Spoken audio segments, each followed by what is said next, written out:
నిన్న మాజీ ముఖ్యమంత్రి వర్యులు జగన్మోహన్ రెడ్డి గారు జనసేన అధినేత శ్రీ పవన్ కళ్యాణ్ గారిని ఏ రకంగా అయితే మాట్లాడారో దాన్ని జనసేన తెలంగాణ తరఫున ఖండిస్తున్నాం. ఎందుకంటే రాజకీయాల్ని జాగిరి కాదు, రాజకీయాలలో రానికి కష్టపడి జనసేన అధినేత శ్రీ పవన్ కళ్యాణ్ గారు ఎమ్మెల్యేలు. నీలాగా మీ అయ్యా పెట్టిన భిక్ష మీద ఆయన కాలేదు, అది గుర్తుపెట్టుకోవాలి జగన్మోహన్ రెడ్డి గారు. మీరు నిన్న ఏదైతే అన్నారో కార్పొరేటర్ తక్కువ ఎమ్మెల్యేకి ఎక్కువ అని, నేను మీకు చెప్తున్నా, నువ్వు చెంచల్గూడ జైల్లో ఉన్న 16 నెలలు నీ పరిస్థితి ఏందో తెలుసుకో. అదేవిధంగా రాజకీయాలంటే డబ్బు సంపాదించడం కాదు, మా లాంటి వ్యక్తుల్ని రాజకీయాలలో తీసుకొచ్చి ఈరోజు ఈ స్థాయికి తీసుకొచ్చిన జనసేన అధినేత ఎంబడి చాలా లక్షలాదిగా కోట్లాదిగా జనాలు ఉన్నారు.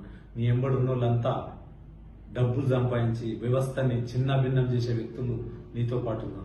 ఈరోజు లక్షల జనం వస్తుందంటే జనసేన అధినేత శ్రీ పవన్ కళ్యాణ్ గారు ప్రతి ఒక్కరిని గుర్తించి ఈ స్థాయికి తెచ్చిన వ్యక్తి. ఎస్సీ, ఎస్టీ, బీసీలను, మైనార్టీలని ఆదరించి జనసేన పార్టీకి అడుగుజాడలు నడవడానికి కంకణం కట్టుకొని ఈరోజు ఆంధ్రప్రదేశ్లో బోని కొట్టడం జరిగింది. అది గుర్తుపెట్టుకోవాలి. నీ తన డబ్బున్నా, పలుకుబడి ఉన్నా, ప్రభుత్వం ఉన్నా నిన్ను తరిమి కొట్టిరు ఆంధ్రప్రదేశ్ ప్రజలు. ఇంకా నీకు బుద్ధి రాలేదు. ఈ రోజు జనసేన అధినేత శ్రీ పవన్ కళ్యాణ్ గారిని నువ్వు ఏ రకంగా అయితే మాట్లాడినావు ఆ భాషని ఇమ్మీడియట్ గా నువ్వు విరమించుకోవాలి. ఎందుకంటే నువ్వు అతి త్వరలో నువ్వు చెర్లపల్లి చెంచల్గూడ నుంచి నువ్వు తిహార్ జైలుకి వెళ్లే రోజులు దగ్గర పడ్డాయి. ఎందుకంటే 11 సీట్లు వచ్చినా గానీ నీ అహంకారం తగ్గలేదంటే ఆ ప్రజల సొమ్ముని దోసుకున్నావు కాబట్టి ఆ ఒక్క అహంకారంతో మాట్లాడుతున్నావు. రాజకీయాలు మీ జాగిరి కాదు.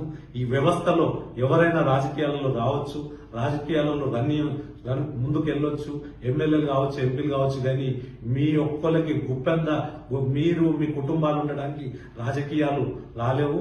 మీకు దమ్ము ధైర్యం ఉంటే జనసేన అధినేత శ్రీ పవన్ కళ్యాణ్ గారిని మీరు వేరే రకంగా ఇచ్చేయండి, కానీ ఈ రకంగా మాట్లాడి మా మనోభావాలను దెబ్బతీయకండి అని జగన్మోహన్ రెడ్డి గారిని నేను హెచ్చరిస్తున్నా.